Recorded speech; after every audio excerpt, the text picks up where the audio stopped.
मामांगम में भाग लेने के लिए अगर एक भी योद्धा वल्लवराज से जा रहा है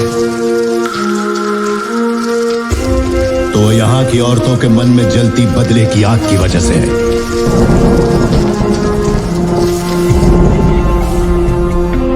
ऐसी ही वीरांगनाओं की कोख से मैंने और तुमने जन्म लिया है।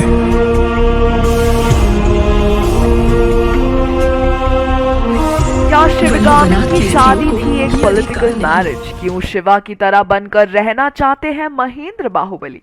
क्या महेंद्र बाहुबली अपनी ही मौत का स्वांग रचेगा? हेलो दोस्तों, मैं हूं स्प्रिया, मैं हूं आज के लिए आपकी होस्ट और दोस्त। आज खबर लेकर आई हूं फिल्म बाहुबली 3 के बारे में।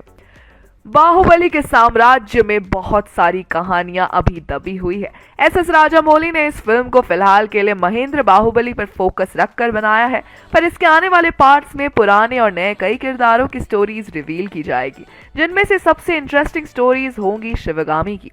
बाहुबली में स्टार्टिंग से ही उनके बलिदान को दर्शाते हुए फिल्म को बनाया गया है, जिसके चलते हमें ये पता चलता है कि उनका कैरेक्टर पहले ही सीन में मर जाने के बावजूद दोनों ही फिल्म्स के लिए कितना इम्पोर्टेंट रहा है।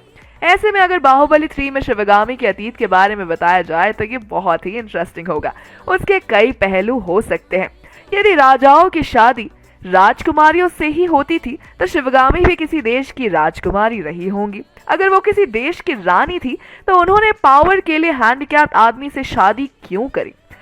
उन्हें पता था कि उनका पति कभी भी राजा नहीं बन पाएगा, तब भी उन्होंने ऐसे व्यक्ति से शादी क्यों करी जो हमेशा ही अपने ही राज्य के बारे में बुरी नीतियां बनाते हुए आया है?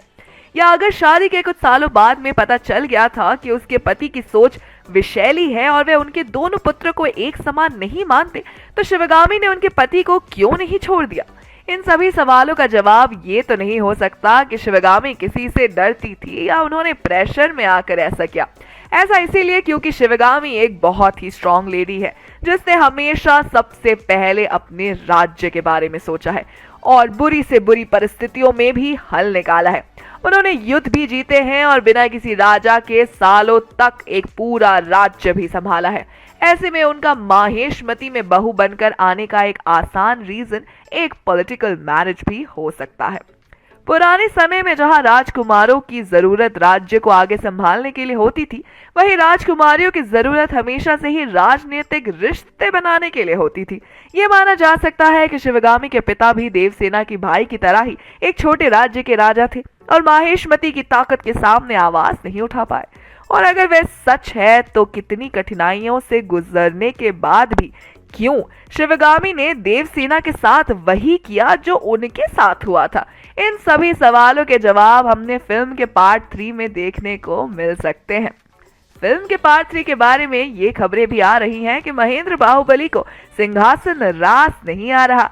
जहां वो अपने गांव में अपनी मां के साथ एक आराम का जीवन जी रहे थे, जहां उन्हें राजा राज्य की कोई परवाह ही नहीं थी, वहीं राजा बनने के बाद से उनके पास कई जिम्मेदारियां भी आ गई हैं, जिसके चलते महेंद्र बाहुबली अवंतिका को कहते हुए दिखेंगी कि कैसे वो वापस आदिवासी भाइयों के बीच जाकर रहना चाहते हैं, पर अब ये मुमकिन नहीं है। ये सोच उनके मन में दबी रह जाएगी। इसके चलते जब आगे जाकर एक राजा की गद्दी का प्रेशर उन पर बढ़ता जाएगा, तब वो अपनी ही मौत का स्वांग रचाने के लिए मजबूर हो जाएंगे, जिसके चलते वो जनता को ये बताएंगे कि जहर देकर महेंद्र बाहुबली को मार दिया गया है। उसके बाद वो उसी रास्ते से अपने गांव वापस चले जाएंगे जहां से उनके पार्ट 1 में शिवगामी को भागते हुए दिखाया था। पर जब वो ऐसा करेंगे तब उनके राज्य पर दुश्मनों का अटैक होगा, जिसके कारण उन्हें अपने राज्य धर्म के लिए वापस लौटना पड़ेगा। महेंद्र बाहुबली का ये प्लॉट फिल्म के पार्ट 3 का एक मेजर प्लॉट होगा। आपको क्या लगता है, क्या होगा पार्ट 3 में? हमें कमेंट सेक्शन में जरूर बताइएगा। और अगर आपको वीडियो पसंद आई हो तो इसे लाइक कीजिए, दोस्तों के साथ शेयर कीजिए और फिल्मी दुनिया से जुड़े रहने के लिए सब्सक्राइब कीजिए हमारे चैनल बॉलीग्राज स्टूडियोज को।